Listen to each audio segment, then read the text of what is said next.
আলহামদুলিল্লাহ আলহামদুলিল্লাহ। আজকের আমরা এসে গেছি সেই কর্নুল মানাজিল মিকাত মসজিদ।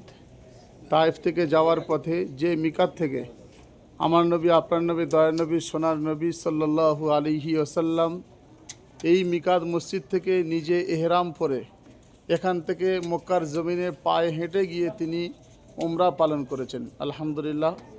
আমরা জমজম ট্রাভেলসের সমস্ত সাথী ভাইকে নিয়ে আমরা আজকের 26শে জুলাই 2025 সাল আজকে আমরা তায়েফ শহরে সফর করেছিলাম দ্বিতীয় গ্রুপকে নিয়ে।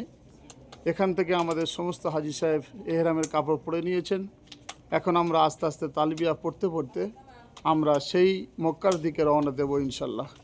বিশ্বনবী সাল্লাল্লাহু আলাইহি ওয়াসাল্লাম জানিয়ে গেছেন যে উমরায়, যে হজে এহরাম পরার পরে যত বেশি তালবিয়া পড়া হবে আল্লাহ সুবহানাহু তাআলা তার হজ এবং তার উমরাকে তত বেশি গ্রান্টেড করবেন। ওই জন্য আমরা সবাই মাত্র এহরাম পড়লাম, আমরা সবাই উঁচু আওয়াজে কমসে কম 3 বার তালবিয়া পড়ব, তারপরে আমরা এখান থেকে বিদায় নেব ইনশাল্লাহ। আমি বলার পরে আপনারা সবাই একসাথে বলবেন, লাব্বাইক আল্লাহুম্মা লাব্বাইক, লাব্বাইক লা শারীকা লাক লাব্বাইক,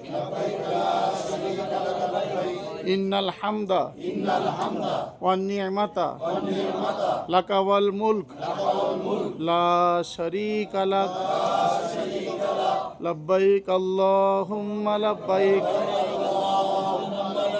লাব্বাইক লা শারীকা লাক লাব্বাইক,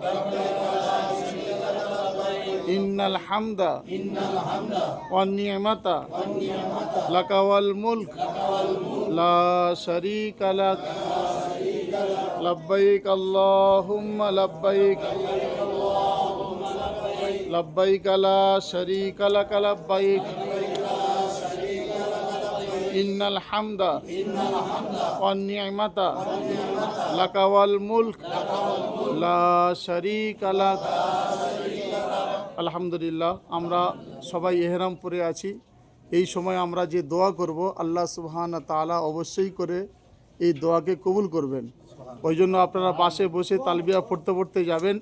আর এয়ারপোর্টে আমাদের যারা ছাড়তে এসেছিল এবং আমাদের আত্মীয় স্বজন পাড়া প্রতিবেশী যারা আসতে পারেনি তাদের জন্য আমরা সবাই খাস করে দোয়া করব ইনশাল্লাহ, যে আল্লাহ সুবহানাহু তাআলা আমাদের যেমন খুব তাড়াতাড়ি আল্লাহর ঘরের মেহমান হিসেবে কবুল করে নিয়েছেন, যেমন আমাদেরও নিয়েছে, তেমন আমাদের আত্মীয় স্বজন পাড়া প্রতিবেশী যারা আসতে পারেনি তাদেরকেও মেহমান হিসেবে খুব তাড়াতাড়ি যাতে কবুল হয়ে যায় তার জন্য আমরা দোয়া করব ইনশাল্লাহ। আল্লাহ সুবহানাহু তাআলা আমাদের সকলকে শোনা বলার থেকে বেশি বেশি করে আমল করা তৌফিক দান করুক। আমিন আমিন। ওয়া আখিরু দাওয়ানা আলহামদুলিল্লাহি রাব্বিল আলামিন।